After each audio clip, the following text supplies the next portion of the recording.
আজকে হচ্ছে আমি ঢ্যাঁড়স চিংড়ি মাছ দিয়ে রান্না করব। ওটার জন্য হচ্ছে আমি এখানে হচ্ছে পেঁয়াজ, কাঁচামরিচ আর হচ্ছে রসুন কেটে নিচ্ছি, সেগুলো দিয়ে দিব।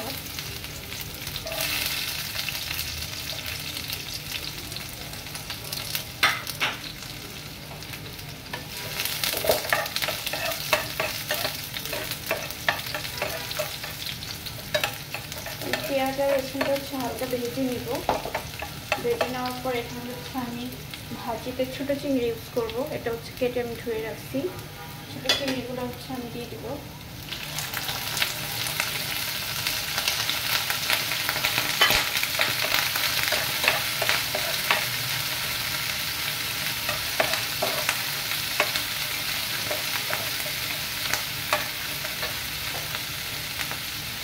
এখানে হচ্ছে আমি পরিমাণ মতো লবণ দিয়ে দিব।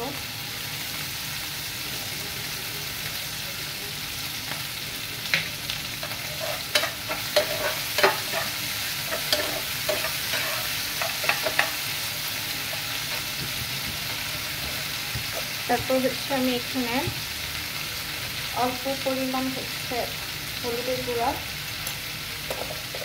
অল্প জিরার গুঁড়া, তারপর হচ্ছে অল্প ধনিয়ার গুঁড়া দিয়ে দিলাম।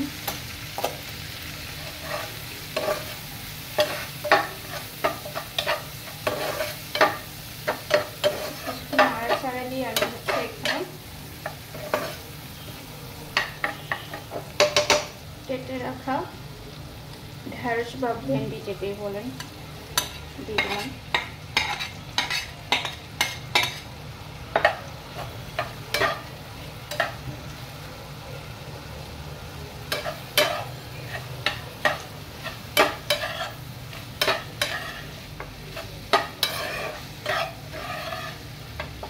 তো আমি হচ্ছে এটা ভালো করে মিক্স করে নাড়াচাড়া দিয়ে ঢাকা দিয়ে ঢেকে দিব একটু।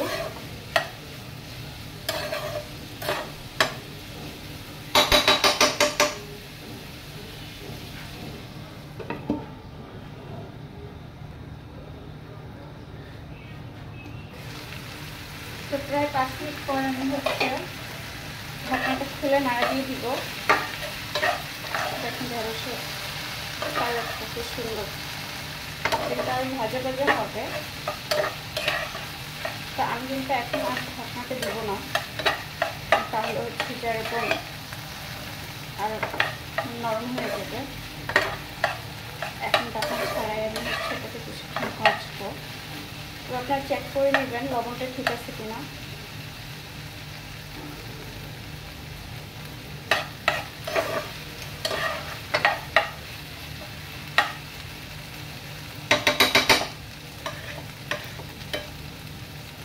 আপনি আঁচটা কমাচ্ছে রেখে আপনারা হচ্ছে কিছুক্ষণ বাঁচতে থাকবেন আর কিছুক্ষণ পর পর নাড়া দিতে থাকবেন।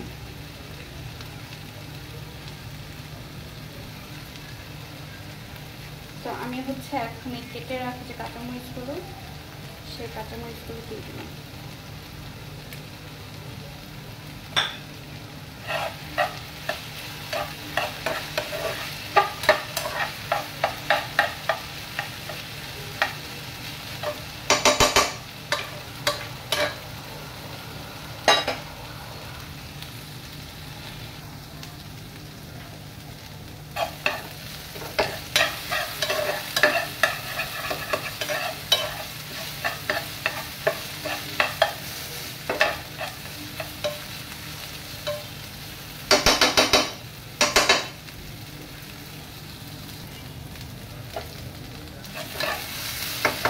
দেখতে পাচ্ছেন আমার কিন্তু ভাজিটা হয়ে গেছে। আমাদের যেহেতু একটু কাঁচা কাঁচা খায় তার জন্য আমি এরকমই রাখবো, আর ভাজবো না। তবে আপনারা আপনাদের মতো ভেজে নেবেন। তো আমার যেহেতু এটা হয়ে গেছে আমি হচ্ছে এখন নামিয়ে নেব।